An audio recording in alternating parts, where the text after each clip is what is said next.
అందరికీ నమస్కారం. తెలంగాణలో చూసుకుంటే, ఇక్కడ మనకి ఆసరా పెన్షన్ కింద డబ్బులైతే జమ చేయనున్నారు. అయితే అవి ఎప్పుడు జమ చేస్తారు? ఎవరికి జమ చేస్తారు? సో, ప్రతీదీ కూడా తెలుసుకుందామండి.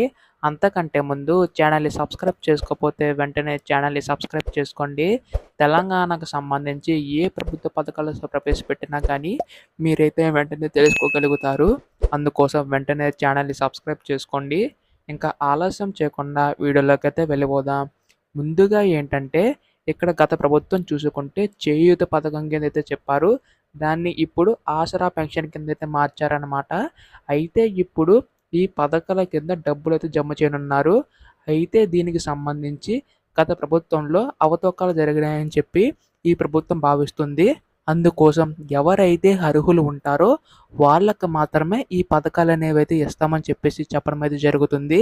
అంటే ఇప్పుడు ఎవరికైతే ration card, Aadhaar card, bank account కలిగి ఉంటాయో వారికి మాత్రమే ఈ పథకం కింద అర్హులని చెప్పేసి చెప్పడం అయితే జరిగింది.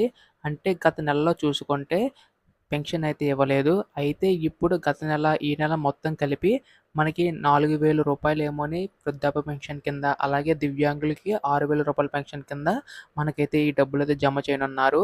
అయితే అవన్నీ కూడా ఎప్పుడు విడుదల చేస్తారంటే, మనకి రేపు గానీ, ఎల్లుండి గానీ విడుదల చేసే అవకాశం అయితే ఉన్నట్టుగా తెలుస్తుంది. ప్రభుత్వం దగ్గర నుంచి అధికార ప్రకటన రాగానే మనకైతే వెంటనే విడుదలైతే చేస్తారనమాట. అయితే దీనికి సంబంధించి మీరు ముందుగా డాక్యుమెంట్స్ అయితే రెడీ చేసుకోవాల్సి ఉంటుంది. అంటే దీనికి సంబంధించి రేషన్ కార్డ్ కానీ, ఆధార్ కార్డ్ కానీ, బ్యాంక్ అకౌంట్ సంబంధించి ప్రతీదీ కూడాని ఏవైతే పత్రాలు కావాలో ప్రతీదీ కూడా రెడీ చేసి ఉంచుకోండి. ఖచ్చితంగా ఈ పథకం సంబంధించి ఎవరైతే అర్హులు ఉంటారో వాళ్ళందరికీ కూడా వారి ఖాతాలో ఈ పెన్షన్ అయితే జమ చేయనున్నారన్నమాట. ఈ విధంగా మనకైతే అప్డేట్ అయితే రావడం అయితే జరిగింది.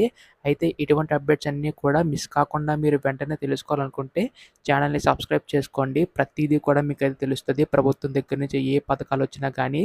ధన్యవాదములు. జై హింద్.